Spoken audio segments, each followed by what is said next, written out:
Well, today I'm really excited to have Danny Rocco on the podcast, my former head coach at Liberty University, and a little bit about Danny for those of you guys that don't know him before I bring him on here. He spent some time playing at Penn State here in Pennsylvania, our hometown team, and then before transferring to Wake Forest. And then was a graduate assistant at Wake for a bit, and then moved through the college ranks, mostly in the Power 5 conferences, Boston College, Texas, Maryland. Spent some time with the New York Jets, UVA, and then got his first head job at Liberty University, where we connected. And then since has been the head guy at Richmond, Delaware. Spent some time back at Penn State as an analyst, and now head coach at VMI. So, Coach, welcome.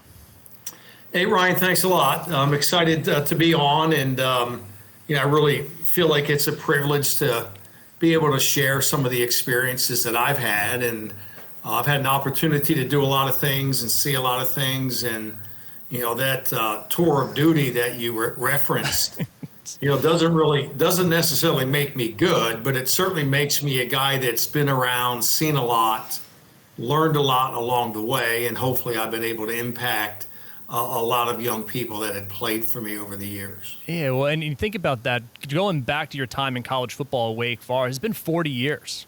You've been in the locker rooms, you've been on the field in the gridiron, so you've seen a few things. I think you're pretty good, right, personally, from the time we spent together. Well, I appreciate that. This is my 40th season as a coach. Wild. Yeah, and I think it's 14 different universities and or the New York Jets. I don't know if the Jets count as part of that 14 or not, but then this is my fourth Division I head coaching job too. So I was an assistant coach at the BCS level for 23 years, and I saw a lot of firsts, and a lot of last. I was at the University of Texas when we won the last ever Southwest Conference Championship. I was at Boston College when they played in the first ever Big East game. So I've just seen the whole thing evolve, and the landscape that we're on right now is very treacherous and, somewhat concerning to an old school guy like myself, right? But I've seen a lot, right, over the years, and I'd like to think I've been able to adapt and adjust and learn and continue to remain relevant in the profession. Yeah, well, there's no doubt about it, especially at the level that you've been able to coach. If you look at your winning record along the way, you've been a winner everywhere that you've been at. So, kind of going back from your time at Penn State, right? Your brother played at Penn State. Your dad was a coach at Penn State. You played at Wake. Is that something that you knew you were going to get into, that you wanted to be a coach?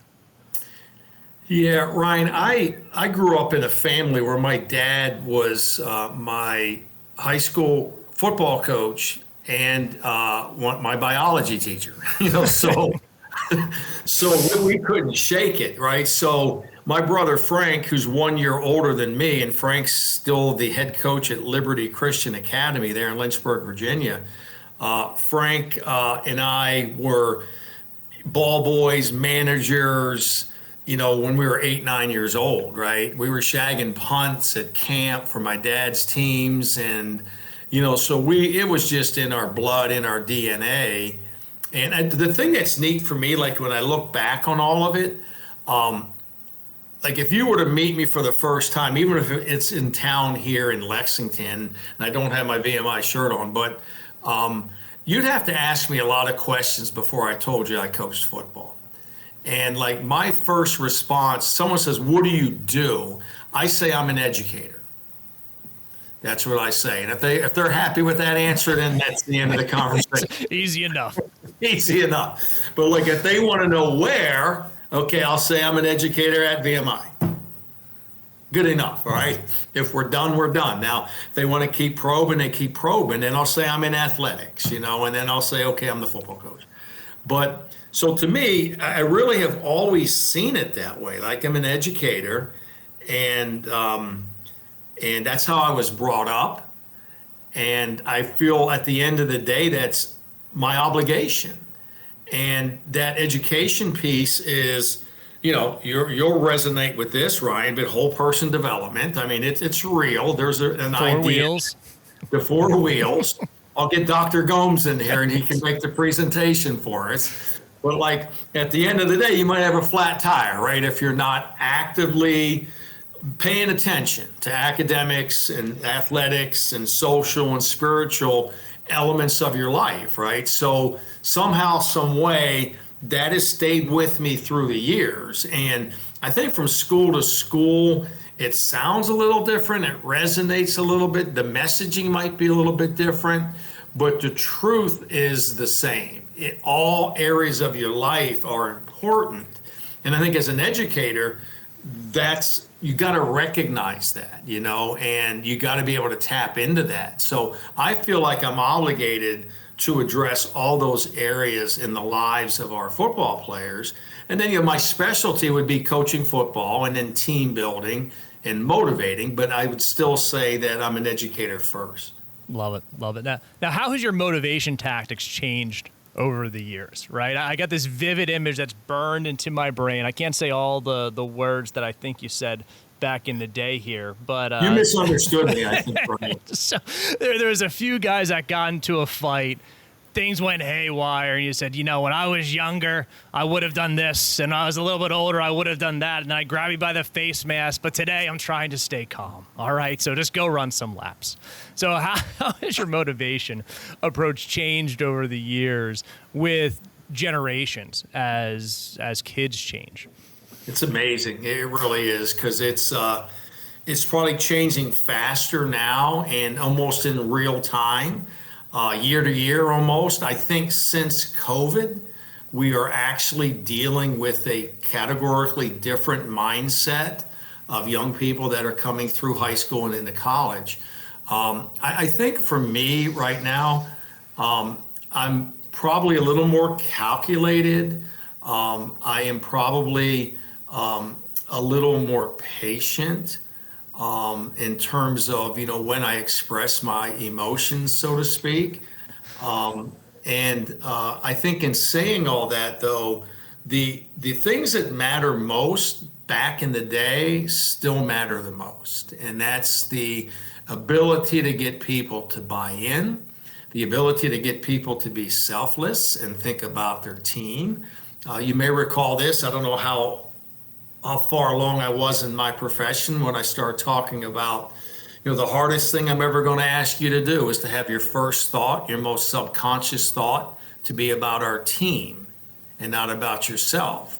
And you say, can you do that? And everyone says, yeah, I can do that. And then the very first chance they have to be selfish, they're selfish, And so the ability to put the team first and be united and kind of have that one heartbeat, and those are some things that we've done a really good job with over the years, and, sometimes you take that underdog position, that underdog stance. We took that at Liberty when I first got there. I mean, they were coming off a 1-10 season. That was my freshman year. We were a mess. My guys were a mess. Holy, it's a good thing I was there. It was. I was gone. Half the team was probably gone. Like, we were getting the hell out of there. It was just, campus life was rough. Facilities were falling apart. We were losing games. Guys were getting kicked off. We were in bad shape. I'm shocked you showed up in hindsight, to be honest with you. Well, and I was advised not to take it, and it was a beautiful conversation. Dr. Falwell and old Coach Sam Ratigliano, Paul's dad, and I was on a conference call with them, and it's hysterical the way the conversation played out. But they kind of were able to convince me that there was enough commitment, to see it through.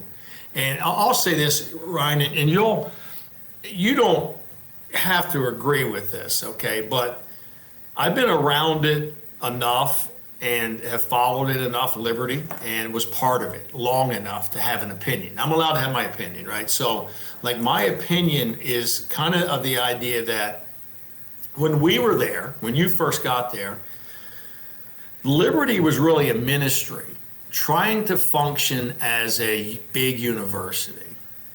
And now, as time has passed, for a lot of different reasons, Liberty is now a big university trying to sustain its ministry.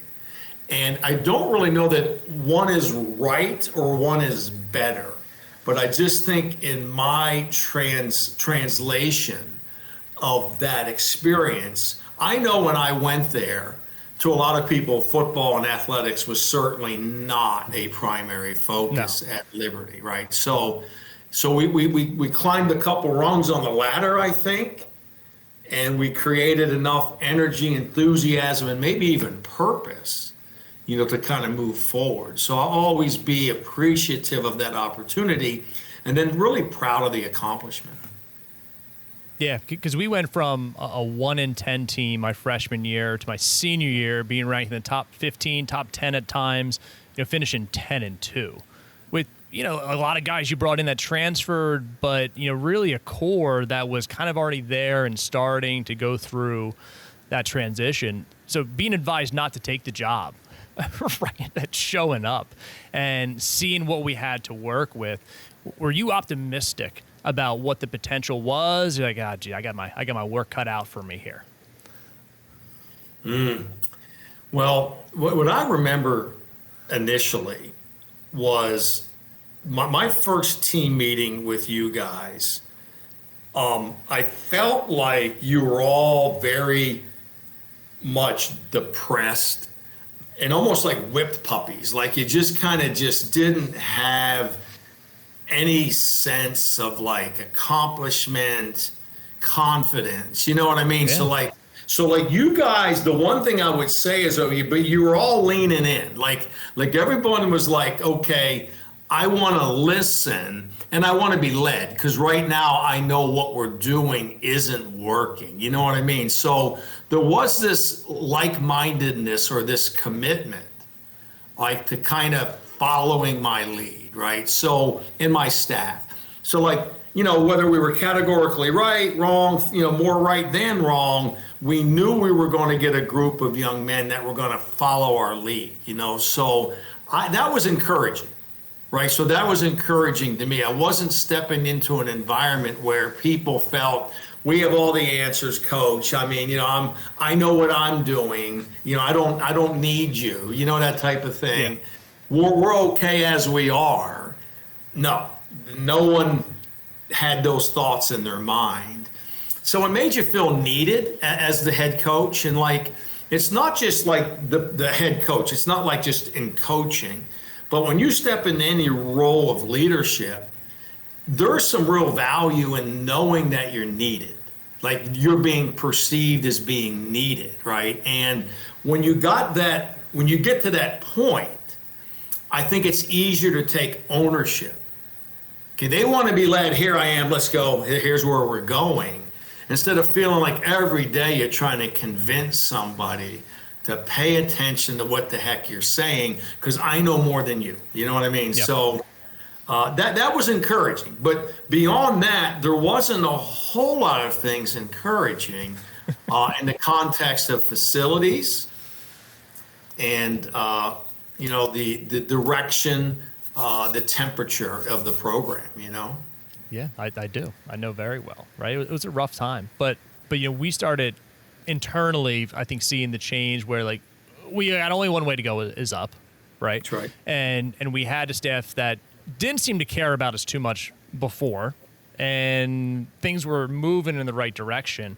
And then slowly but surely things got implemented. Like you mentioned the concentration line before we kicked off here, right? You're still using it today. Yeah. Right. So kind of walk through, because I have this vivid image of that red line outside the locker room, us all walking up to it, before we ran out onto the field, and what it ended up meaning to us so much as time's going on. Honestly, like after the fact too.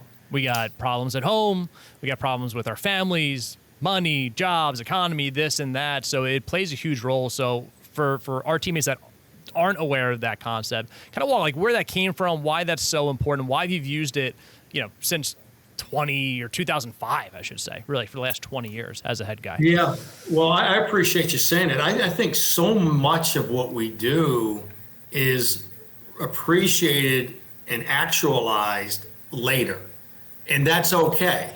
Like there's a lot of things that happen. That's why, Ryan, it's really important to have a repetitive message. You have to have consistency in messaging everything you're doing. You have consistency. And that's why I'll say the same thing a lot. I'll repeat it a lot. And for half the guys are like, oh my gosh, that's the same thing he said the other day. But the other half of the guys still hadn't gotten it yet. They still haven't quite figured out what that means. So the concentration line was something that I took from Tom Coughlin when I was at Boston College.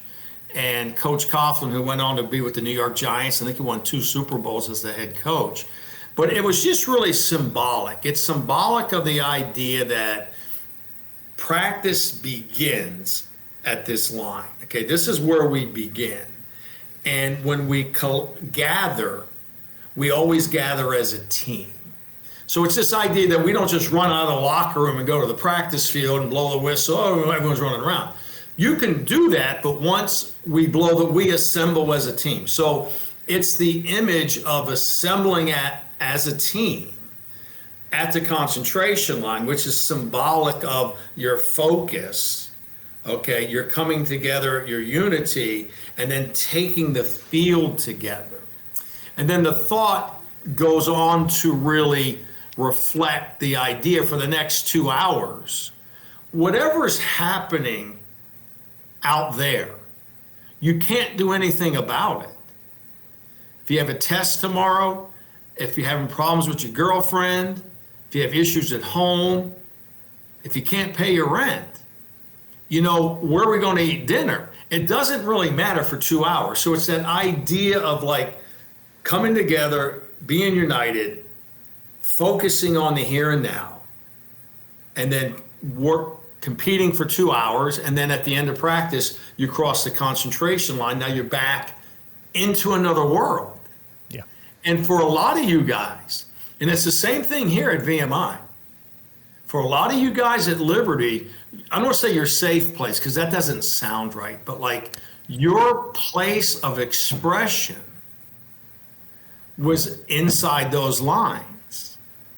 And it was those 2 hours in that day that really allowed the experience for you at Liberty to kind of check all your boxes and to fulfill what you went there for. Yeah, there's no doubt about it. I think, and maybe safe place isn't the right word for it, but whether you were from Miami-Dade County, Texas, California, or Bucks County, Pennsylvania, like me, it was that spot where we could all be on the same page, unified together, and nothing else mattered in the world. And everything was okay, right, for that period of time, as long as we were on our assignments, right, and on our spots.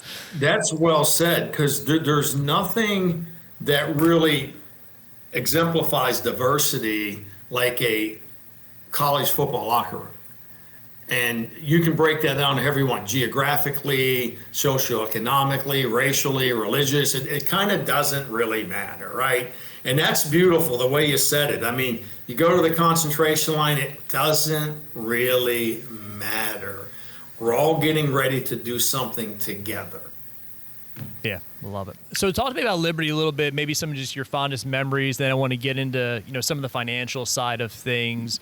Here, this is his podcast on mastering your money. So yeah, just, we think back about the best times at Liberty, what are some of your fondest memories that you share with the staff, with Julie and, the university?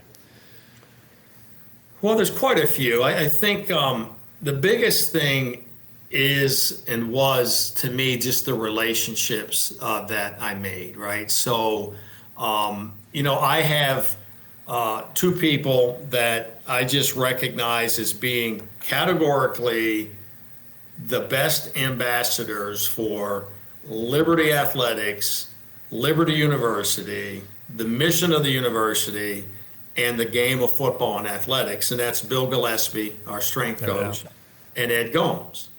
So they were both guys that categorically were committed to the mission of the university, but still were passionate about the game and the sport and connecting with our players. And to me, sometimes there is a disconnect in some spaces where the two don't go hand in hand. And some people are not good ambassadors for the institution or the university.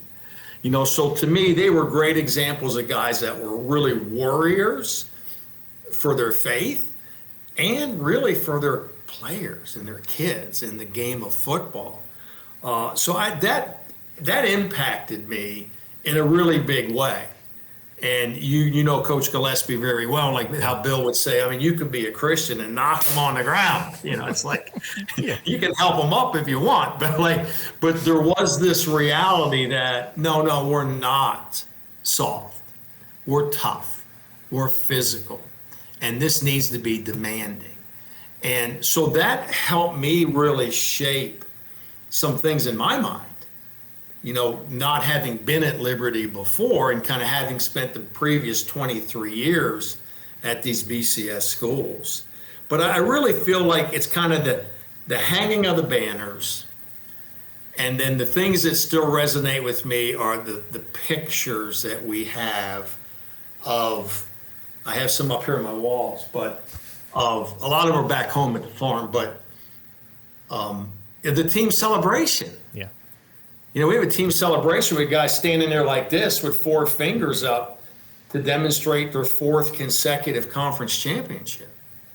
And again, do you know how hard that is to do? But just think about that. Yeah. I mean, pick a school. Hey, I love Penn State. My son's coaching at Penn State. Coach Franklin hired me last year to be an analyst at Penn State. Coach Franklin is A+ on top of his game. It's hard to win a conference championship in the Big Ten, right? Yeah. So, but you could take that you pick your school. Once you get past maybe Alabama or Georgia, it's hard to find schools that are doing that. And we did it 4 years in a row. And that just, to me, just is something that I'm just very, very proud of, and how hard you guys work and how much you bought in. But what really happened for me at Liberty, I was able to really formulate a model, and that model traveled. And that model was made up of years of experience and preparation, and it consisted of a wide range of influences, from Al Groh to Tom Coughlin to John Makovic at Texas, and there's plenty more. You know what I'm saying? But then kind of made it your own. Then you established it. And then you find out, okay, this travels. Okay, so it's the model that I was able to put together, that we were able to implement and refine at Liberty, that kind of really gave me the opportunity to kind of be a successful college football coach. Yeah. You talked about going through the gauntlet of your coaching career, and people don't get into coaching for the money right up front. And in fact, very few people know this, but from the GA days to probably your first job, I mean, you're probably not even getting paid in your first few jobs just to earn the right to be in the room, right? And then getting paid very little early on in your career. So from the financial side and career development side, how did you work through that? Where did the passion come from, besides just the family upbringing that you had, that allowed you to stick with it? Where I know a lot of guys get into it, they don't get paid well, and then they're moving out quite quickly. That's a great question, and I'll make one comment on the front end, but I think today more and more people are entering the profession with the thought of making big money because they're seeing it happen. Mm-hmm. It's becoming more and more common. You could be younger and younger and kind of get that break. When I was entering the profession, okay, my first year as a GA was 84, okay? I mean, you're right. I mean, my first 5 years, we made nothing. You're making $16,000, maybe $18,000 year 3, 4, 5. I mean, we weren't making anything. So you certainly weren't getting in it for the money. Okay, I wasn't even on your radar, So the thought for me was really more, like I'd said before, I wanted to impact people. I wanted to be able to be an influence on others, make a positive impact, positive influence. And we made a lot of sacrifices. I say it like this a lot. Julie and I, in our first 12 years of marriage, we lived in 8 states. And at the end of the day, when I left Boston College, I won't have the math right here, 91, 92. I sat there and told Tom Coughlin, I went to the University of Texas, and I told Coach, I said, Coach, Julie and I will never be able to buy a house in Boston. And he knew I was right. You know what I mean? Like, I was right. Yeah. You know what I mean? He wasn't paying me badly, but it's Boston. Yeah. You know, we moved down to Austin, Texas, and we thought it was like, oh my gosh, like, I can afford a home. I can afford a house. How cool is this? So that's a part of it too. You talk about the dollar value versus the cost of living, and people sometimes are chasing the dollar bill, $20,000 more in Boston, Massachusetts is probably not equivalent to another number in Austin, Texas, or Charlottesville, Virginia. But we made a lot of sacrifices. Julie certainly did. And we were resilient. I've kind of also learned here, Ryan, through the years that I used to say, and I used to believe that only the strong survive, and what I've really learned is that only those that can adapt survive. And there gets to be a point in time, you just can't tough everything out. You know what I mean? So just gut it out, just keep going. Like, you're going to be okay, just keep grinding away. The next thing you know, you're grinding right up into that brick wall. But hey, no, you have to be able to adapt. So those that can adapt, and I think that's what happened to a lot of coaches. They were just grinders, but they couldn't really adapt. So you got to that moment in time where they realized maybe they hit their ceiling, and that ceiling wasn't going to offer them enough of a lifestyle, and they get out. Yeah. And they do something else trying to, make the money. Yeah. Well, especially when you look at not just money and positions, any other major corporation, if you just do your job and exceed it, right, you turn in stuff a little bit more than what you were asked of to, maybe a day early, it's inevitable that you're going to get promoted or get another job where you can. But it's not really that way in coaching, right? Because you're not just moving up the ladder. You're moving from Boston to Austin, back to New York City to coach for the Jets, a different staff that you're now disconnecting with, that you might be losing a relationship with to some sort of degree. So how did you and Julie navigate those thought processes of finding the right person to hitch your wagon to, right? Money, and then relocating from position to position for just, you got 2 kids too, right? That's you had to think about through all that. Well, I think at the end of the day, we were just fortunate. We were just got good advice from people, my dad being one. We've had a financial advisor since my years at Tulsa, which would have been 87, 88. Still with the same guy, still with the same firm. It's a long time. Yeah.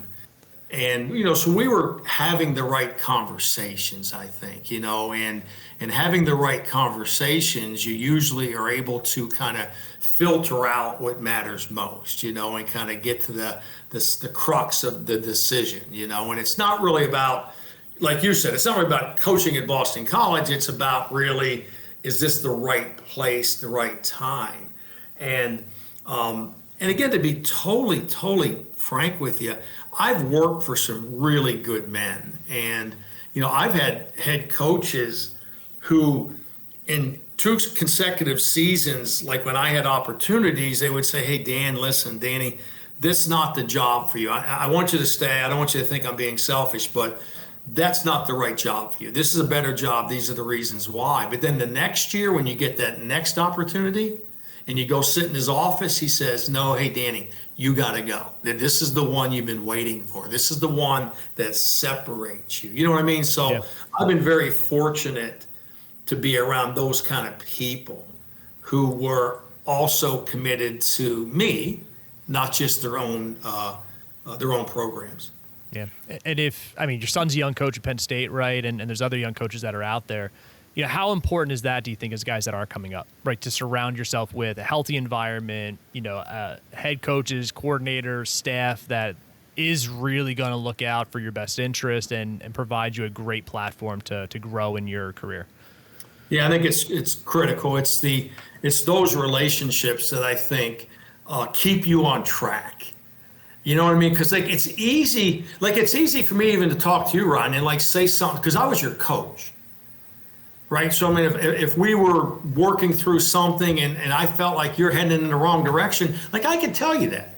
Now you wouldn't have to agree with me, but like I still could tell you that, and you wouldn't like be offended. Like coach is just weighing in, and when you have peers like that in this profession, people that really have your best interest in mind. Okay, you got to keep those conversations and those relationships ongoing. And the thing that's tricky nowadays is we've moved so far with the social media that, a lot of times when someone says, hey, I talked to him yesterday, I have to say, did you talk to him or did you text him? Right? I mean, what's going on with Johnny? Oh, I talked to Johnny yesterday. Did you talk to Johnny or did you text Johnny? I texted him. Okay, same thing, right? Not really. Like, so it is the ability for the networking piece of it, but it's not just that. See, it's not just networking to find another job. It's networking to have people that'll keep you in a mindset where you need to be so you can look at things appropriately moving forward. Yeah. Yeah. And I see that today, even just with our buddies that I stay in touch with from the team. We still do that all the time today, right? Yeah. Of having that, and other people we interact with, or clients interact with, like you don't always see that deep with that commitment that you build with grinding it out on the field, helping each other, smacking each other in the face day in and day out to build that. I think one of the things that's different now and better now in terms of planning for the future. And it's kind of like my mindset is usually, begin with the end in mind. Mm-hmm. And that's something that's so hard to do for us in this profession. We're kind of living moment to moment, job to job. But there's this idea that, your ability to, kind of begin with the end in mind, kind of have an idea like where you want to be someday. And there's a lot of people that don't want to be a head coach. Like, the assumption is everyone wants to be a head coach. That's not the truth. A lot of people have no desire to be a head coach. I kind of did. So my beginning with the end in mind was kind of that kind of mindset. But when I was growing up and in my generation, like you never talked to your dad about money. Does that make sense? Like for sure. Yeah. For sure. It never happened. So you didn't talk about salary. You didn't talk about bonus. You didn't talk about contracts. You didn't talk about Social Security. You didn't talk about retirement. You didn't talk about any of these things. This generation now, the younger coaches, they're so much more tuned into, what kind of contracts are out there? What's deferred compensation look like? What kind of pension plan does it offer? What kind of Social Security can you get back? And these are things that, I had to learn later in life. And kind of just oddly enough, I was with our kids. Julie and I were with our kids here a couple of weeks ago, and I started sharing stuff with them that I'm like, I can't believe I'm like sharing this with them. Like it's weird. You know what I mean? Yeah. But like I was doing it because I'm like, they need it. Yeah. They have to understand what the idea of you won't always be 30. And when you get a little bit older, you're going to appreciate a little bit more some of these realities. So in my profession today, they've done a really good job. The AFCA, the American Football Coaches Association, they've done a really good job of putting on seminars, putting together committees and groups to talk at the convention. Money management, contracts, budgeting, and all these topics that we all need more information on. And I think it's helping the younger generation a lot. Yeah. And as a head coach, right, I'm sure you've dealt with this as you moved up the ranks and try to better yourself, make more money, get to a better conference. It's not just about the contract that you get or the money that you get, but the pool of money that the school is going to allow you to distribute to coordinators, assistants, and staff. So how big of a role has that played for you of moving from, one institution to another? Yeah, it's been really a good learning lesson for me. It's something that we have been very fortunate with over the years. I think anytime you're in transition, people always want to know, well, what were you making? And then what was your pool? So they always kind of got an idea of like what they have to do to at least match something. And the thing that we've been able to do over the years is be able to create, opportunities for deferred compensation. So you might be in a situation where, all they can pay salary wise is $100,000. That's the ceiling. No, no, no, no more 100,000 for that position. That position pays 100,000. But there's other ways to get deferred money. There's other ways to get money that's likely to be earned. So in a lot of these head coaches contracts nowadays at all the Division I levels, FBS, FCS, BCS, there's salary, there's money likely to be earned, and that money's going to be earned. I mean, that's like, just show up for the radio show once a week, right? So it's not part of your salary. It's not part of your, your retirement and all that, but it's taxable income. And then there's the bonus structure. So these are really, really important pieces today in the context of young coaches kind of putting together contracts. And at the end of the day, the best decision I ever made was to get an agent. All right, now I've had a few. All right, so that could be sound like a conflict of statements, okay? But I don't think it's something you really want to go alone. Because you lose sight of certain things, I believe, when you're trying to go it alone and kind of navigate those bigger, more complex, pieces of the contract, length of time, buyouts, and then obviously deferred money, money likely to be earned, bonus money, and things like that. So there's a lot of ways to skin the cat. And I think one of the best situations I ever had was, I'll say it was when I went to Richmond. They had put together a deferred compensation package. It basically said if I was there for the length of my contract, 5 years, December 31st, whatever the year would have been, I would receive this deferred money.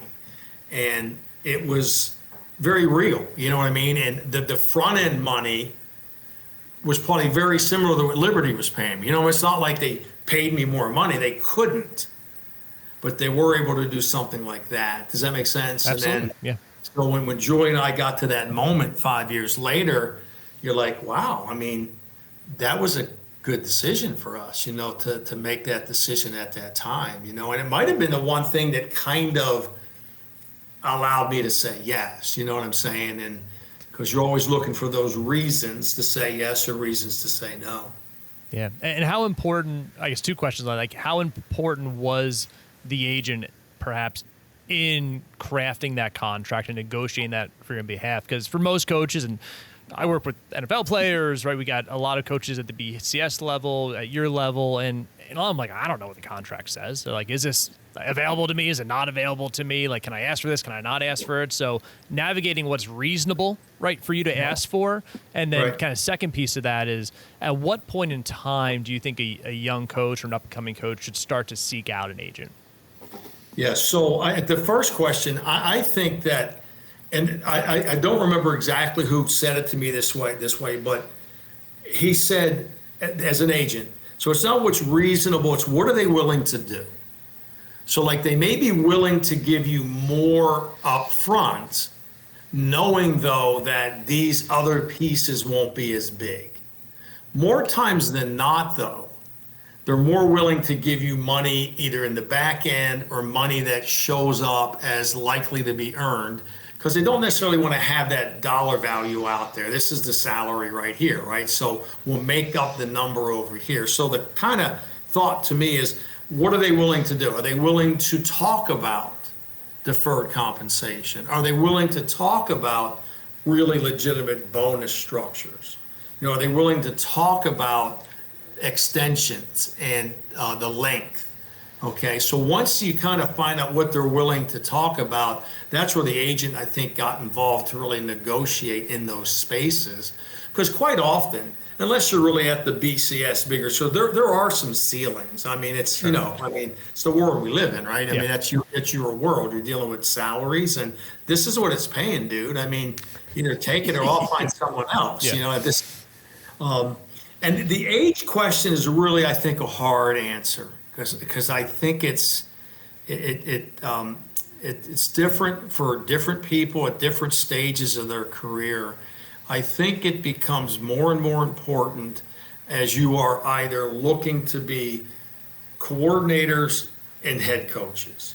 I think that is when there is more of a need for the agent. And I also think that's when there's more of a need for protection. Okay, because more times than not, when the public points the finger, when you're really being driven out by external factors, they're pointing at the head coach and the coordinator. If the position coach is fired, it's usually a decision made by the head coach. Do you know what I'm saying? Yeah, So, yeah. like, contractually, these are the people, the coordinators and the head coach, that need some protection from those other folks that are influential at the institution and how they make decisions. Yeah.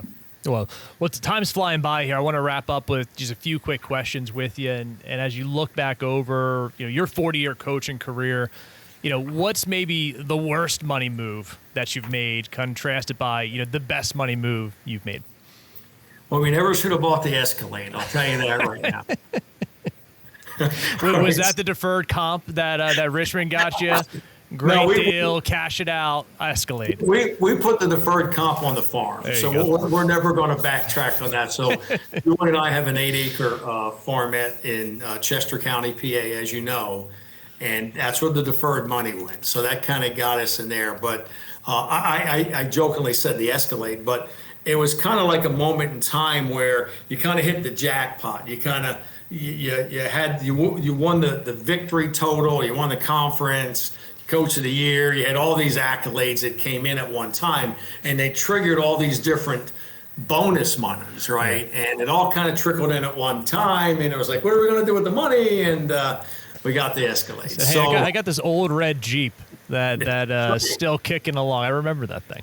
Okay, so that was the worst one, and I guess what more defining that, it was just the idea that I came across a pretty significant chunk that was part of the experience for that season. Instead of taking a step back and putting half of it somewhere else, we just put it all into this nice shiny Escalade that we drove for 3 years. I don't know where it is now, but You live and you learn, right? live and you learn. So on the opposite side, best money move, right? That you've made during the course of your career for Julie. Well, I had, to be honest with you, it's the consistency of kind of what we've been doing, and it's the idea that anything, and I kind of learned from the Escalade experience, but like anything that I get that's above and beyond the salary, anything that I get, 50% is going away. I'm putting it away, investing it in something. Okay, I've been at 14 schools, okay? Always maximize your retirement, okay, first. Always make sure you're getting the match first. So those are consistent things that Joy and I have done over the years, and here in most recent years, we've been doing some after-tax things to continue to help buffer those numbers. So I don't know if I can sit here and say I've made any one really good, but I think I've become really consistent, over the years. And I think that consistency is putting Julie and I in a good place here as I'm moving into the fourth quarter of my career. Love it. Well, Liz, you've been so generous with your time. Any parting words of wisdom that you have for us today or for young coaches that are on the up and up? Well, I just encourage guys to stay the course, and I said it earlier, you've got to be able to really adapt and adjust. It's an ever-changing landscape, and you got to be educated on all fronts. I think too many of us get so focused on like doing one job, one task, and you find out later that we need guys that can do multiple tasks, many tasks, and I think there's so much value in being able to understand that and being able to know that. And then I said it earlier, just kind of begin with the end in mind. And I think that's from the very first day you take a job, you're taking that job with the idea that this could be where you will end your career.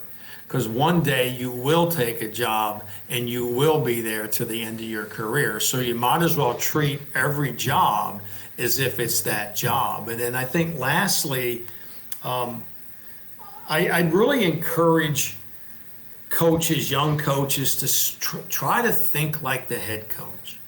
I had some neat experiences last year at Penn State with Coach Franklin. And, I had spent 16 years as a head coach before James hired me. So and I knew Coach when he was at Maryland, I was at Virginia. We were friends in a way. And so he would talk to me a lot about, the mind of the head coach. And sometimes an assistant might say something and Coach Franklin James would say, Danny, can you believe he just said that to the head coach?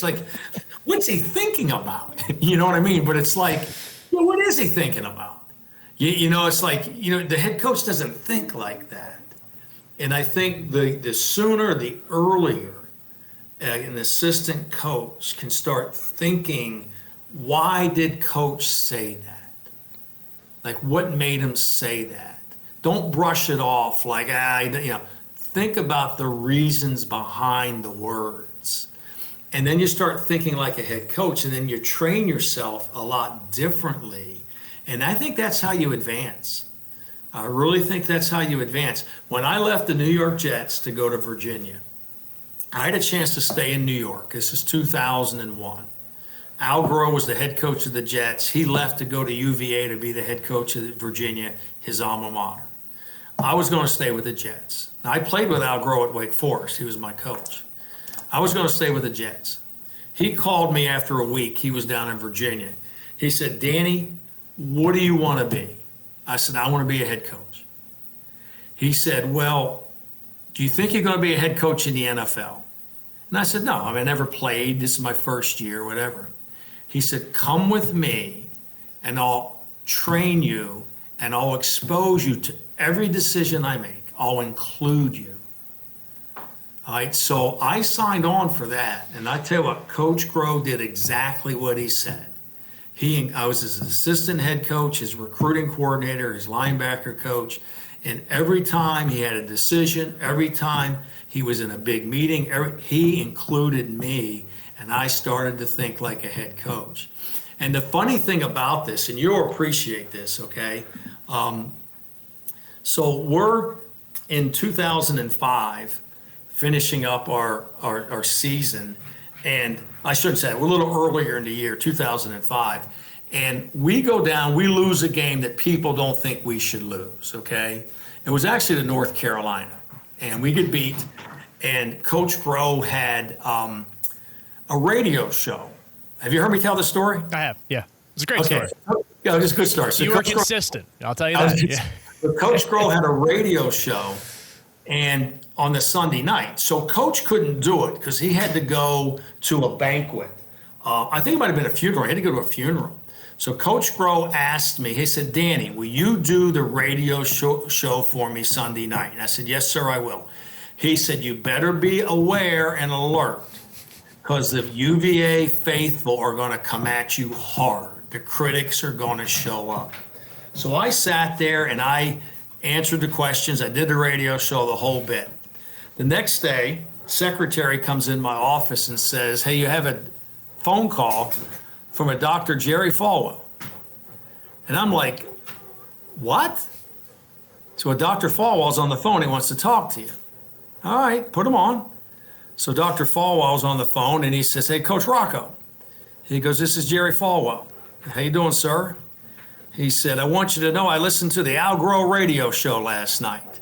I said, yes, sir. He said, I really admired your LQ. And I said, sir, I don't know what you mean by LQ. He said, your loyalty quotient. I said, oh. He said, you sat there in the line of fire and you didn't flinch. Would you like to be the next head football coach at Liberty University?